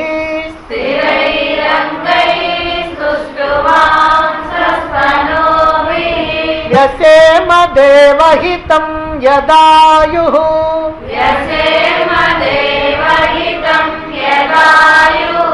స్వస్తి స్వస్తి న ఇంద్రో వృద్ధశ్రవాః స్వస్తి న ఇంద్రో వృద్ధశ్రవాః స్వస్తి న పూషా విశ్వవేదాః స్వస్తి న పూషా విశ్వవేదాః స్వస్తి నస్తార్క్ష్యో అరిష్టనేమిః స్వస్తి నస్తార్క్ష్యో అరిష్టనేమిః స్వస్తి నో బృహస్పతిర్దధాతు స్వస్తి నో బృహస్పతిర్దధాతు ఓం శాంతి శాంతి శాంతి. ఓం శాంతి శాంతి శాంతి. ఈ మంత్రం అధర్వణ వేదానికి సంబంధించినటువంటి శాంతి మంత్రం. ఇది అధర్వణ వేదానికి సంబంధించినటువంటి ఉపనిషత్తు గనక ఈ శాంతి మంత్రం ఉంది. మన ఇళ్లలో ఏవైనా ఫంక్షన్స్ జరిగేటప్పుడు పురోహితుల్ని పిలిచినప్పుడు ఏ పూజాధికారులు ఏమి జరిగినా ఈ మంత్రాన్ని చదువుతారు. కాకపోతే మీరు మాత్రం గుర్తించరు. దానికి కారణం ఏమిటంటే ఇలా ప్రశాంతంగా చదవరు. ఈ మొత్తాన్ని కలిపి ఒక లైన్ చదివినంత సేపట్లో అయిపోద్ది. అందువల్ల ఏదో లేని మీరు పట్టించుకోరు. మీరు పట్టించుకుంటే మాత్రం ఈ మంత్రం చదువుతున్నట్టుగా మీరు గుర్తిస్తారు. అయితే దీని భావం ఏమిటి? ఓం అంటే ఆ నిరాకార నిర్గుణ పరమాత్మని స్మరిస్తూ ఉపనిషత్తు ప్రారంభమవుతుంది. దేవాహ అంటే దేవతలు. ఎందుకంటే దేవతలను ఎందుకన్నారంటే దానాత్ దేవహ, ఇచ్చేవాళ్ళు దేవతలు. మనం ఏదైనా కోరుకుంటే ఇచ్చేటువంటి వాళ్ళు దేవతలు గనక దేవాహ, ఓ దేవతలారా, కర్ణేభి చెవులతోటి భద్రం మంగళకరమైనటువంటి వాక్కుల్ని శృణుయామ విందుముగాక. మా చెవులతో మేము మంగళకరమైనటువంటి వాక్కుల్నే విందుముగాక. అక్షభి కళ్ళతో భద్రం మంగళకరమైనటువంటి యజత్ర పవిత్రమైనటువంటి వాక్యాల్ని లేదా పలుకుల్ని పశ్యేమ దృశ్యాల్ని సూచిదముగాక. మంగళకరమైనటువంటి దృశ్యాల్ని మా కళ్ళతో సూచిదముగాక. మంగళకరమైనటువంటి వాక్కుల్ని మా చెవులతో విందుముగాక. స్థిరై అంగై స్థిరమైనటువంటి అంగాలతో, తనూభి శరీరంతో, తుష్టువాంస అంటే మిమ్మల్ని స్తుతిస్తూ, అంటే ఎవరిని? ఆ దేవతల్ని స్తుతిస్తూ, యదాయు ఎత్తు ఆయు ఎంతకాలమైతే మాకు ఆయుష్ నువ్వు ఏర్పాటు చేశావో అంతకాలం, యదాయు ఎంతవరకు అయితే మేము జీవించి ఉంటామో అంతవరకు దేవహితం వ్యసేమా. దేవహితం దైవహితం దేవతలకి మేలు చేస్తూ జీవించదముగా. దేవతలకి మేలు చేసేది ఏమిటి? దేవతలకి మేలు చేయటంగా దేవతల్ని స్మరిస్తూ, దేవతల్ని స్తుతిస్తూ, ఆ దేవతలకి ప్రార్థిస్తూ, ఆ దేవతల్ని ఆరాధిస్తూ మా జీవితాన్ని గడిపెదముగా. ఎంత జీవితం అనంటే యదాయు ఎంతకాలం అయితే మాకు ఆయుష్ ఉందో అదిగో అంతకాలము మేము అలా జీవించదముగా. వృద్ధశ్రవాహ అంటే అధికమైనటువంటి కీర్తి కలిగినటువంటి ఇంద్రః ఇంద్రుడు, నహ మాకు స్వస్తి. అధికమైనటువంటి కీర్తి కలిగినటువంటి ఇంద్రుడు మాకు స్వస్తి అంటే శుభమును కలిగించుగాక. విశ్వవేదాహ విశ్వం మొత్తం తెలిసినటువంటి వాడు. పూష ఎవరైనా సూర్యుడు, ఆయనకు అంతా తెలుసు, మొత్తం తిరుగుతాడు కాబట్టి ఆయనకి తెలియదేమీ లేదు. విశ్వవేదాహ సమస్తము తెలిసినటువంటి వాడు. నహ అటువంటి సూర్యుడు మాకు స్వస్తి మాకు శుభమును కలిగించుగాక. తార్క్ష్య గర్త్మంతుడి కన్నా అరిష్టనేమి మిక్కిలి వేగం కలిగినటువంటి ఎవరైనా వాయుదేవుడు. గర్త్మంతుడి కన్నా కూడా వేగం కలిగినటువంటి వాయుదేవుడు నహ మాకు స్వస్తి శుభమును కలిగించుగాక. ఇక బృహస్పతి మా బుద్ధికి ప్రచోదనం చేసేటువంటి వాడు బృహస్పతి. ఆ బృహస్పతి నహ మాకు స్వస్తి శుభముని దధాతు కలిగించునుగాక. ఓం శాంతి శాంతి శాంతి. మేము మా చెవులతో మంగళకరమైనటువంటి వాక్కులను విందుముగాక, మా కళ్ళతో శుభమైనటువంటి పవిత్రమైనటువంటి దృశ్యాలను చూచిదముగాక. అలాగే మాకు ఈ జీవితం ఎంతకాలం అయితే ఉంటుందో, ఆయుష్ ఎంతకాలం అయితే ఉంటుందో అంతకాలము కూడా బాగా ఆరోగ్యవంతమైనటువంటి అంగాలతో శరీరంతో మిమ్మల్ని స్తుతిస్తూ జీవించదముగాక. ఇక దేవేంద్రుడు మాకు శుభమును కలిగించుగాక, వాయుదేవుడు మాకు శుభమును కలిగించుగాక, సూర్య భగవానుడు మాకు శుభమును కలిగించుగాక, అలాగే బృహస్పతి మాకు శుభమును కలిగించుగాక. ఓం శాంతి శాంతి శాంతి. 3 సార్లు శాంతి. ఎందుకు 3 సార్లు అంటే మనకి 3 ఆటంకాలు ఉన్నాయి. ఆ 3 ఆటంకాల కోసం 3 సార్లు శాంతిని చెప్తూ ఉంటారు ఈ శాంతి మంత్రాల్లో. ఇలా ప్రతి ఉపనిషత్తుకి కూడా ఓ శాంతి మంత్రం ఉంటుంది. ఉపనిషత్తును ప్రారంభించబోయే ముందు గురు శిష్యులిద్దరు కూడా తప్పకుండా దీన్ని చదువుతూ ఉంటారు. శాంతి మంత్రంలో ఏముంటుందంటే భగవంతుడిని ప్రార్థించడం ఉంటుంది, వేడుకోలు ఉంటుంది, అంటే ఆయన వేడుకోవటం, అలాగనే శుభకామన అంటే శుభం జరగాలని కోరుకోవటం ఉంటుంది. ఇవన్నీ ఇప్పుడు మనకి దీంట్లో ఉన్నాయి. ప్రతి జీవి కూడా యథార్థంగా పరమాత్మే. అయితే మరి అంతటా ఉన్నటువంటి చైతన్య స్వరూపమైనటువంటి పరమాత్మ, అంతటా ఉన్నటువంటి పరమాత్మ తనను తాను మర్చిపోయి, నేను పరమాత్మ అనేటువంటి విషయం మర్చిపోయి ఈ దేహాల్లో కూర్చొని ఈ దేహాలతో తాదాత్మ్యం చెంది నేను జీవుణ్ణి అని అనుకుంటూ ఉన్నాడు. అలా అనుకొని దుఃఖాలు పడుతూ ఉన్నాడు, బాధలు పడుతూ ఉన్నాడు, తిరిగి మళ్ళీ మళ్ళీ జన్మలెత్తుతూ ఉన్నాడు. అయితే మనం ఏం చేయాలి అని అంటే, పరమాత్మే జీవుడుగా ఉన్నాడు కనుక మళ్ళీ మనం పరమాత్మ కావాలి. ఇప్పుడు జీవుడుగా ఉన్నాం అనుకునేటువంటి మనం పరమాత్మ కావాలి. ఎలా అవుతాం? ఆయన ఎలా అయ్యాడో తెలుసుకుంటే అవుతాం. ఆయన అజ్ఞానం చేత దేహంలో కూర్చొని తాదాత్మ్యం చెంది నేను జీవుడిని అనుకున్నాడు. మనం ఏం చేయాలి? జ్ఞానంతో ఈ దేహం నేను కాదని తెలుసుకొని నేను పరమాత్మని గ్రహించి పరమాత్మగా ఉండాలి. అజ్ఞానంతో వచ్చినటువంటి దుఃఖం జ్ఞానంతో పోద్ది. ఎందుకంటే జ్ఞానం అజ్ఞానాన్ని తీసేస్తుంది కాబట్టి. ఆ విధంగా మనం పరమాత్మలా నిలిచిపోవటం కోసమే ఈ ఉపనిషత్తు అధ్యయనం చేయటం జరుగుతుంది. ఈ ఉపనిషత్తుని గురువు చక్కగా బోధించాలన్నా, శిష్యుడు చక్కగా విని అర్థం చేసుకోవాలన్నా వాళ్ళ యొక్క అవయవాలన్నీ కూడా పుష్టిగా తుష్టిగా ఆరోగ్యంగా ఉండాలి. అవయవాలు కనుక పుష్టిగా తుష్టిగా ఆరోగ్యంగా ఉండకపోతే ఎంత వింటున్నా దృష్టి అంతా అవయవాల మీదకి వస్తుంది కానీ జ్ఞానం మీదకి రాదు. అందుకనే అవయవాలన్నీ బాగా ఉండాలి. అలాగే ఇరువురి మధ్య అంటే గురువు శిష్యుల మధ్య ప్రేమ, వాత్సల్యం, అభిమానం ఉండాలి. వాళ్ళ యొక్క మనస్సులు అన్యోన్యం అనుకూలంగా ఉండాలి. బుద్ధి ప్రసన్నంగా ఉండాలి. వాక్కు శుద్ధంగా స్పష్టంగా ఉండాలి. చుట్టూ ఉన్నటువంటి వ్యక్తులు కానీ వాతావరణం కానీ ఎంతో అనుకూలంగా ఉండాలి.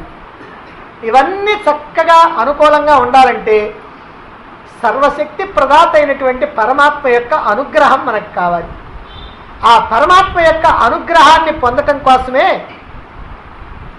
ముందుగా మనం పరమాత్మని ఇలా ప్రార్థిస్తూ ఉండాలి. ప్రతిరోజు కూడా ఉపనిషత్తు అధ్యయనానికి కూర్చున్నప్పుడు మనం ఈ ప్రార్థన చేసి ఆ భగవంతుని యొక్క అనుగ్రహాన్ని పొందాలి. ఇక ఈ ప్రార్థన చేసేటప్పుడు మనస్సులో కర్తవ్యం పట్ల ఒక దీక్ష, పరమాత్మని చేరుకోవాలనేటువంటి పట్టుదల, భగవంతుని మీద అచంచలమైనటువంటి భక్తి, విశ్వాసం, ఏ కల్మషాలు మలినాలు లేనటువంటి మనోనిర్మలత్వం, ఏకాగ్రత ఇవి ఉండాలి.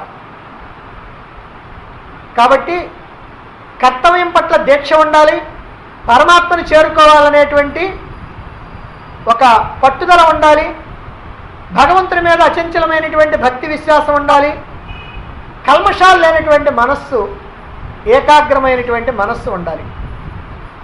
ఉపనిషత్తుల్లో మనకు కనిపించేటువంటి గురువులు పరమాచార్యులు, ఆచార్యులు, పరమాచార్యులు. గురువుకి ఆచార్యుడికి తేడా ఉంది. గురువు బోధిస్తాడు, ఆచార్యుడు ఆచరణ ద్వారా బోధిస్తాడు. ఈయన పరమాచార్యులు అని అంటున్నారు. వీళ్ళు అంటే చాలా శ్రేష్టమైనటువంటి వాళ్ళు. ఈ ప్రపంచం దుఃఖపూరితమైందని వాళ్ళకి తెలుసు. ఈ ఉపనిషత్తుల్లో ఉన్నటువంటి గురువులకి ఈ ప్రపంచం దుఃఖపూరితమైందని తెలుసు. ఈ ప్రపంచం సారం లేనటువంటిదని కూడా తెలుసు. అందుకే ఇందులో ఉన్నటువంటి మానవులంతా కూడా ఈ దుఃఖం నుంచి శాశ్వతంగా విముక్తి పొంది ఆనంద సామ్రాజ్యంలో నిలవాలని వాళ్ళు భావించారు. దానికోసం అనేకమైనటువంటి మార్గాల్ని కనిపెట్టారు. ఆ మార్గాల వెంట శిష్యుల్ని నడిపించడానికి ఎంతో ప్రయత్నం చేశారు. ఆ మార్గాల్లో నడుస్తున్నప్పుడు దారిలో ఎదురయ్యేటువంటి ఆటంకాలు ఏవైతే ఉంటాయో ఆ ఆటంకాలను తొలగించడం కోసం కూడా ప్రయత్నాలు చేశారు. అందులో మొట్టమొదటి ప్రయత్నమే ఈ శాంతి మంత్రం. ఆధ్యాత్మిక మార్గంలో ప్రయాణించేటువంటి సాధకులకి ఎదురయ్యేటువంటి ఆటంకాలు ఏమిటి? ఏమిటయ్యా ఆటంకాలు అనంటే ఈ ప్రపంచమే. ప్రపంచం అనంటే పంచ విషయాలతో కూడుకొని ఉన్నది. అవే శబ్ద, స్పర్శ, రూప, రస, గంధ. ఈ 5 విషయాలు ఏవైతే ఉన్నాయో అవే మనకు ఆటంకం. నిజంగా ఆటంకం అంటే అవి ఆటంకం కాదు, కానీ వాటిని, ఆ జ్ఞానాన్ని, వాటి యొక్క జ్ఞానాన్ని మనకు తీసుకొచ్చేటువంటి ఇంద్రియాలు మన దగ్గర ఉన్నాయి. 5 ఇంద్రియాలు జ్ఞానేంద్రియాలు అంటారు. ఈ జ్ఞానేంద్రియాలకి ఆ విషయాలకి ఎప్పుడైతే పొత్తు కుదిరిందో మనకి ఇబ్బంది. అంటే ఆ విషయాలకు సంబంధించినటువంటి జ్ఞానాన్ని ఈ ఇంద్రియాలు తీసుకొచ్చి మనసుకు కన్నా చెబితే మనసు అల్లకల్లోలం అయిపోతూ ఉంటుంది, అలజడి చెందిపోతూ ఉంటుంది. చెవి ఏం చేస్తుందంటే శబ్దాన్ని, అంటే శబ్దాల ద్వారా వచ్చినటువంటి విషయాల్ని, మరి చర్మం స్పర్శ ద్వారా వచ్చినటువంటి విషయాల్ని, నాలుక రుచికి సంబంధించినటువంటి విషయాల్ని, ఇలా 5 రకాలైనటువంటి విషయాల్ని అవి సేకరించి మనసుకి చేరవేస్తూ ఉంటాయి. ఎప్పుడైతే బయట ఉన్నటువంటి విషయాలన్నీ కూడా మనస్సులో చేరిపోయినాయో మనస్సు కాస్త విషపూరితం అవుద్ది. ఎందుకంటే విషయాలు చేరితే మనస్సు కాస్త విషపూరితమే, కలుషితం అయిపోతుంది, కల్మషం అయిపోతుంది. దానితో మనస్సు తన సహజమైనటువంటి ప్రశాంత స్థితికి దూరం అయిపోతుంది. అప్పుడు ఆందోళన, ఉద్రేకం, ఆలోచనలు, ఆవేశం, ఆక్రోశం అన్నీ ముసురుకుంటాయి ఒక్కసారిగా. దాంతో మనస్సు అంతా అతలాకుతలం అయిపోతూ ఉంటుంది. అటువంటి మనస్సుని మళ్ళీ స్వస్థితిలోకి తీసుకొని రావడానికి, మళ్ళీ స్వస్థితిలో దాన్ని కనుక నిలపాలి అని అంటే ఈ జ్ఞానేంద్రియాల ద్వారా మంగళకరమైనటువంటి వాక్కుల్ని, శబ్దాల్ని మనం వినాలి. మంగళకరమైనటువంటి దృశ్యాల్ని మనం చూడాలి. ఈ జ్ఞానేంద్రియాల్లో ఈ 2 ప్రధానం. జ్ఞానేంద్రియాల్లో కన్ను, చెవి, ఎందుకంటే చూస్తుంటాం, వింటుంటాం. ఈ 2 ప్రధానం. మిగిలినవన్నీ ఎప్పుడన్నా ఒకసారి, రుచి చూసేది ఎప్పుడన్నా ఒకసారి, స్పర్శ ఎప్పుడన్నా ఒకసారి, వాసన ఎప్పుడన్నా ఒకసారి. కానీ ఈ 2 మాత్రం ఎప్పుడు మనం మేలుకొనంతసేపు కళ్ళు తెరుచుకునే ఉంటాం, చెవులు పనిచేస్తూనే ఉంటాం. ఈ 2 ప్రమాదం. మనకు అజామీళుడని భాగవతంలో కథ ఉంది. ఆ అజామీళుడు చాలా బ్రాహ్మణ కుటుంబంలో జన్మించాడు. ఒక గొప్ప పండితుడికి పుట్టినటువంటి వాడు. అతను కూడా పండితుడే. యుక్త వయసు వచ్చేంత వరకు అతను కూడా చాలా సదాచార సంపన్నత కలిగినటువంటి వాడు. కానీ అనుకోకుండా ఒక దృశ్యాన్ని చూచాడు. ఒక నీచ జాతి సంబంధించినటువంటి స్త్రీ పురుషులిద్దరు కూడా ఒక పొదరింట్లో వాళ్ళు కలుసుకోవటాన్ని చూశాడు. ఆ దృశ్యం చూసేటప్పటికల్లా వాడి యొక్క మనస్సంతా కూడా మారిపోయింది. అలా మారిపోయి ఎంత పతనానికి వచ్చాడో భాగవతంలో అజామీళుడి కథ మనం విన్నాం. అంటే ఆ స్త్రీ యొక్క పొందు కోసం తపనబడి ఇల్లు వాకిలి వదిలిపెట్టి, తాను చేసేటువంటి ఈ దైవ కార్యాలన్నీ వదిలిపెట్టి, ఈ శాస్త్ర అధ్యయనం వదిలిపెట్టి, మొత్తం వదిలిపెట్టి ఆమె కోసం అని చెప్పి వాడు సర్వనాశనం అయిపోయాడు. అంటే ఒక్క దృశ్యాన్ని చూస్తే అలా అయిపోయాడు. అలాగనే వాక్కు, ఒక వినకూడనటువంటి మాట కనుక వింటే అంతే, రావణాసురుడు ఉన్నాడు. ఆయన ఎలాంటి వాడు? చాలా గొప్ప శివభక్తుడు, గొప్ప పరిపాలనా దక్షుడు. ఆయనలో అన్నీ చాలా గొప్ప గొప్ప గుణాలు ఉన్నాయి. గొప్ప పరాక్రమవంతుడు. ఇటువంటి వాడు శూర్పణఖ చెప్పినటువంటి ఒకే ఒక్క మాట విన్నాడంతే. శూర్పణఖ ముక్కు చెవులు కోస్తే ఆ వచ్చింది అన్న దగ్గరికి, అన్నా అన్నా నా ముక్కు చెవులు కోసారని. కోసారా అన్నట్టుగా చూశాడు. అదేంటి, నా ముక్కు చెవులు కోస్తే ప్రతీకారం తీర్చుకోవడానికి లేవద్దా అని అనుకుంది శూర్పణఖ. ఆయనేమో అంత లేదు, ఏదో చేసి ఉంటుందిలే, అందుకోసం అని చెప్పి వాళ్ళు ముక్కు చెవులు కోసి ఉంటారు, దీనికి అంతే జరిగితే బాగుంటుందిలే అని అనుకున్నాడేమో. ఆయన మేలకుండా కూర్చున్నాడు.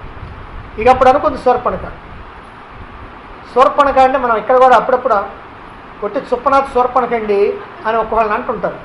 ఎందుకంటే ఇలాంటి మాటలు. అన్నా అన్నా, ఆ రాముడి భార్య సీత ఉంది, ఎంత అందంగా ఉంటుంది అనుకున్నావు, అలాంటిది గనక నీ పక్కనుంటే ఆహా, ఇంకా నీకు కావాల్సిందేముంది అని ఒక్క మాట ఉంది. అంతే, లేచాడు. ముక్కు చెవులు వస్తే లేవాలా, ఇప్పుడు ఈ ఒక్క మాటకు లేచాడు. అంటే ఆ వాక్కు ఎప్పుడైతే వాడి చెవిలో పడ్డదో వెంటనే సీతాదేవిని అపహరించడం కోసం వచ్చాడు. వేయాల్సిన వేషాలన్నీ వేశాడు, అపహరించాడు, తీసుకెళ్ళాడు, సర్వనాశనం అయిపోయాడు. అంటే ఒక శబ్దాన్ని విన్నా, ఒక దృశ్యాన్ని చూసిన మనిషి ఎంతగా పతనం చెందడానికి అవకాశం ఉందో తెలియజెప్పడానికి రెండు ఉదాహరణలు మనకి భాగవతంలోనూ రామాయణంలోనూ మనకు కనపడతా ఉంటాయి. అలాగనే భారతంలో కూడా ఎన్నో ఉన్నాయి. కాబట్టి మనం మంగళకరమైనటువంటి శబ్దాలను వినాలి, మంగళకరమైనటువంటి దృశ్యాలను చూడాలి. అందుకే ఈ శాంతి మంత్రంలో మొట్టమొదట్లోనే భద్రం కర్ణే విశృణుయామదేవాః భద్రం పశ్యేమాక్షభిర్యజత్ర అని మొదటి లైన్లో చెప్పేశారు. ఈ రెండు మంగళకరమైనటువంటి శబ్దాలు వినాలి, మంగళకరమైనటువంటి దృశ్యాలనే చూడాలి అని దేవతల్ని ప్రార్థించడం జరిగింది. అంతేకాకుండా తమ యొక్క శరీరం అవయవాలు పుష్టిగా తుష్టిగా ఆరోగ్యంగా ఉండాలని, ఈ దేహేంద్రియాలని భగవంతుడి కోసం భగవంతుడి యొక్క సేవలో వినియోగించాలని, దేవతలకి హితం చేస్తూ దేవతలని స్మరిస్తూ జీవించాలి.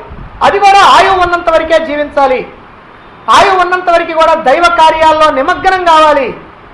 భగవంతుడు మనకి రెండు చేతులు ఇచ్చాడు, ఈ కళ్ళు ఇచ్చాడు, ఈ ముక్కు ఇచ్చాడు, ఈ కావాల్సినటువంటి కాళ్ళు ఇచ్చాడు, అన్నీ ఇచ్చాడు. ఇవన్నీ కూడా దేనికేనంటే భగవంతుడిని సేవించడానికి అని ఎవరు అర్థం చేసుకుంటారో వాడే నిజమైనటువంటి భక్తుడు అవుతాడు. కంజాక్షునకు గాని కాయంబు కాయమే పవన కుంభిత చర్మ భస్త్రిగాక అని ప్రహ్లాదుడు చెప్పాడు. ఎందుకనంటే ఈ దేహం ఎందుకే ఇచ్చిందనంటే కమలాక్షుని అర్చించటానికి. కమలాక్షుని అర్చించు కరములు, ఆయన అర్చించేటువంటి చేతులే చేతులు. శ్రీనాథు వర్ణించు జిహ్వ, అదిగో ఆయన్ని వర్ణించేటువంటి బుద్ధే బుద్ధి అని చెప్పటం జరిగింది. మరి ఈ శరీరం కనుక భగవంతుడి సేవలో కనుక వినియోగించకపోతే ఇది తోలు తిత్తి. అక్కడ కొలివి దగ్గర రెండు తిత్తులు ఉంటాయి, అవి ఒకటి అట్లా ఒత్తుంటే అక్కడ గాలి వస్తుంది, మండుతూ ఉంటాయి. ఈ తోలు తిత్తి లాంటిదే ఇది భగవంతుడిని కనుక ఆశ్రయిస్తే, భగవత్ సేవలో కనుక ఈ దేహం కనుక వినియోగించబడితే అది చాలా గొప్ప విషయం అని ప్రహ్లాదుడు చెప్పడం జరుగుతుంది. అందువల్ల దైవ కార్యాల్లో మన యొక్క జీవితం ఉన్నంత వరకు కూడా దైవ కార్యాల్లో నిమగ్నం అవుతూ ఉండాలి.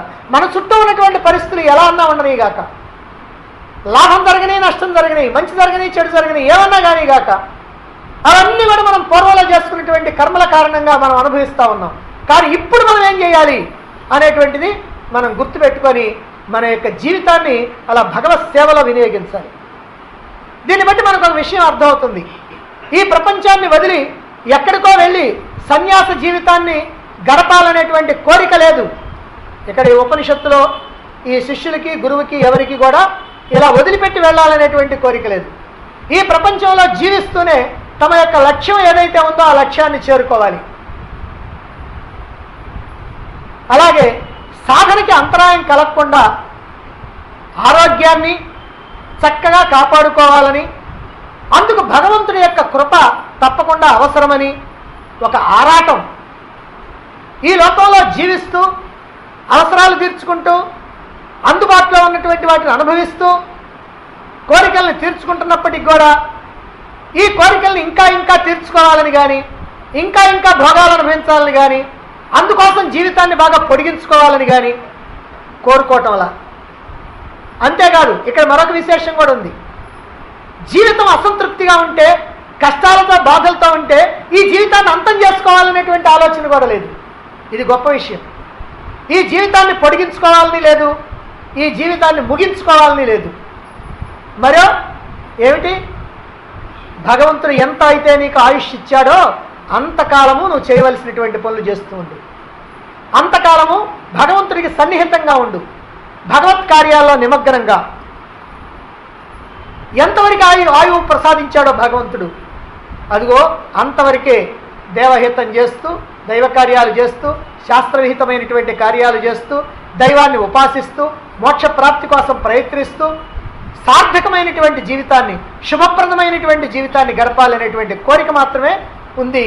అందుకే ఇక్కడ యదాయు అని చెప్పడం జరిగింది. యదాయు అంటే ఎంతవరకు ఆయుష్ ఉందో అంతవరకు. అయితే ఇలా ఎవరిని కోరుతున్నారు? ఈ జీవిత కాలంలో ఇలా శుభాలు కలిగించమని ప్రత్యక్షంగా కొంతమంది దేవతలను వేడుకుంటున్నారు. ఎవరా దేవతలు? అధిక కీర్తి కలిగినటువంటి వాడు ప్రసిద్ధుడైనటువంటి ఇంద్రుడు, విశ్వమంతా తెలిసినటువంటి వాడు సూర్య భగవానుడు, గర్తుమంతుని కన్నా వేగవంతమైనటువంటి వాడు వాయుదేవుడు, ఆధ్యాత్మిక సంపదను రక్షించేటువంటి బుద్ధికి ప్రచోదనం కలిగించేటువంటి వాడు, అంటే మన తెలివిని వృద్ధి చేసేటువంటి వాడు బృహస్పతి. బుద్ధికి బృహస్పతి అని అంటారు. అదిగో ఇవి ప్రకృతి శక్తులు. వీళ్ళని ప్రార్థిస్తున్నారు. ఎందుకంటే వేదకాలంలో ప్రకృతి శక్తుల్ని ప్రార్థించేవాళ్ళు వాళ్ళే దేవతలు. ప్రకృతి శక్తులే దేవతలు. దేవతలు అంటే దానాత్ దేవ, ఇచ్చేటువంటి వాళ్ళు దేవతలు. మరి డైరెక్ట్గా ఇచ్చేది మనకి దేవతలే. పరమాత్మ డైరెక్ట్గా ఇవ్వడు. ఆయన ఎక్కడో చాటును కూర్చొని వీళ్ళ చేత ఇప్పిస్తూ ఉంటాడు మనకు కావాల్సింది. మన కోరికలు తీర్చేటువంటి వాళ్ళంతా వీళ్ళే. సమస్తమైనటువంటి జీవులకి వెలుగును ప్రసాదించేటువంటి వాళ్ళు, శరీరానికి కంటికి ఆరోగ్యాన్ని ప్రసాదించేటువంటి ప్రత్యక్ష దేవుడు సూర్య భగవానుడు, కావలసినటువంటి ప్రాణశక్తిని అందించేటువంటి వాడు వాయుదేవుడు, బుద్ధి కావలసినటువంటి తెలివిని ప్రసాదించేటువంటి వాడు బృహస్పతి. కాబట్టి వీళ్ళందరినీ కూడా ప్రార్థిస్తున్నారు ఇక్కడ.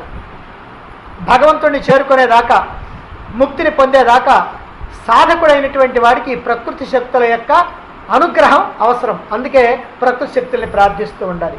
వాళ్ళ యొక్క ఆశీర్వాదం కావాలి. మానవుడి కన్నా ఈ శక్తులకి బాగా శక్తి ఎక్కువ ఉంది. ఎంతో బలమైనటువంటివి, సాక్షాత్తు భగవంతుడి చేత ప్రసాదించబడినటువంటివి, భగవంతుడి యొక్క ప్రతిరూపాలు, భగవంతుడి యొక్క ఏజెంట్స్. భక్తితో వేడుకుంటే, సత్కార్యాల కోసం నిస్వార్థంగా వేడుకుంటే తప్పకుండా మనకి అనుగ్రహం లభిస్తుంది. అందుకే ఈ ప్రార్థన. ఇక 3 సార్లు శాంతి శాంతి శాంతి, ఓం శాంతి శాంతి శాంతి. 3 సార్లు ఎందుకంటే మనకి 3 ఆటంకాలు ఉన్నాయి.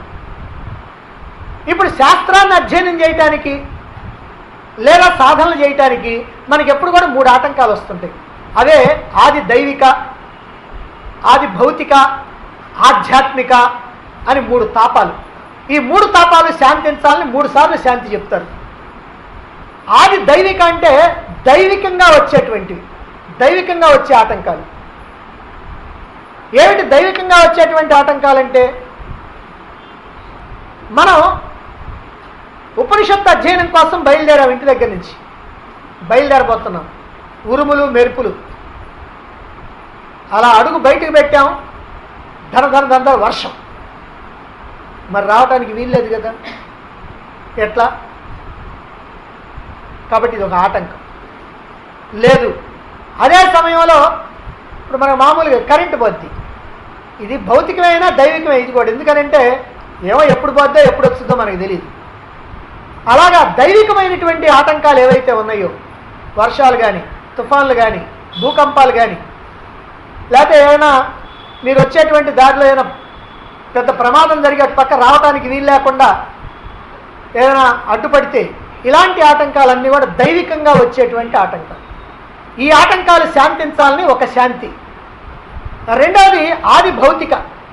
భౌతిక అంటే భూతాల వల్ల, భూతాలంటే మనుషులు కానీ జంతువులు కానీ పశుపక్షాదులు కానీ ఏమైనా సరే. మనం బయలుదేరిపోతున్నాం, ఉపనిషత్తును వెంటనే బయలుదేరిపోతున్నాం. ఏదైనా పురుగు కుట్టింది అనుకోండి, బాగా నొప్పి పుట్టింది, లేదా కాలు పొంగింది, అబ్బో నడవడానికి వీలు లేకుండా ఉంది. ఇక అంతలోకి ఇంట్లో వాళ్ళు వచ్చి అది రాయి ఇది రాయమని, బర్ణాలు రాయి లేకపోతే కొబ్బరి నూనె రాయి అది రాయి ఇది రాయమని రాస్తూ ఉన్నారు. ఇంకెట్లా? ఇంత బాధలో ఆడిపోతాం. పోయి మాత్రం అక్కడ మనం ఏమి వింటామండి ఈ బాధతోటి, కాబట్టి వాటికి మానేద్దాం అనేటువంటి ఆలోచన వస్తుంది. అలాంటి ఆటంకం రాకుండా ఉండటం కోసం రెండో శాంతి, అది భౌతిక. అదే కాదు, మనం బయలుదేరిపోతున్నాం, అంతలోకి ఎవరో ఓ చుట్టం వచ్చాడు, రాక వచ్చాడు. ఆయన అంటే మనకు అభిమానం, మనం అంటే ఆయనకు అభిమానం. మరి ఏం చేస్తాం? రండి రండి అనాలా, పొండి అనాలేం కదా, రండి అనాలా. ఆయన కూర్చోబెట్టాలా. ఆయన ఏదో మొదలుపెట్టాడు వ్యవహారం, మొదలుపెడితే నీకు ఇంట్రెస్ట్గా ఉంది, వింటా ఉన్నావు, ఈ టైం అయిపోతా ఉంది, అసలు పని లేదు, రేపు చూసుకుందాం అనండి. అంటే ఆ సమయానికే ఆయన రావటం, నీకు ఆటంకం కలిగించడం, అట్లాంటి ఆటంకాలు కలగకుండా ఉండటానికి రెండో శాంతి. ఇక మూడో శాంతి ఏంటంటే ఆధ్యాత్మిక. ఆత్మిక అంటే లోపల నుంచి అనమాట. బద్ధకం, అవిశ్వాసం, భోగాసక్తి ఇలాంటివన్నీ ఉంటాయి అన్నమాట. ఏమిటంటే బద్ధకం అని అంటే, ఇవాళ ఏంటోనండి నా మనసు బాగా బద్ధకంగా, చాలా ఒళ్ళు నొప్పులుగా ఉన్నాయండి, కాసేపు పడుకున్న తర్వాత ఇక నువ్వు లేవు. ఎందుకనంటే అక్కడికి పోవాలా, కూర్చోవాలా, గంటన్నర సేపు ఏదో అని అనిపిస్తాం. అందుకని అలాంటివి. అట్లే అవిశ్వాసం, ఏమిటోలండి చెప్తున్నారు కానండి మళ్ళీ ఏం మార్పు వచ్చింది. ఇట్లా మన లోపల వచ్చేటువంటి మార్పుల వల్ల దానికి ఆధ్యాత్మిక శాంతి, తాపం అంటారు. దాన్ని శాంతించడానికి మూడో శాంతి. ఇలా మూడు రకాలైనటువంటి తాపాలు లేకపోతే మనం హాయిగా వస్తాం, కూర్చుంటాం, చక్కగా వింటాం, అర్థం చేసుకుంటాం, మన జీవితాన్ని సార్థకం చేసుకుంటాం. అందుకోసం అని చెప్పి ఈ మూడు శాంతుల్ని కూడా చెప్పడం జరుగుతూ ఉంది. ఇక ఇప్పుడు ఈ శాంతి మంత్రాన్ని పూర్తి చేసిన తర్వాత మనం ఉపనిషత్తులోకి ప్రవేశిస్తాం. మరి ఉపనిషత్తులోకి ప్రవేశించి మరి ఉపనిషత్తు ఏం చెబుతుందో మనం రేపటి నుంచి తెలుసుకుందాం.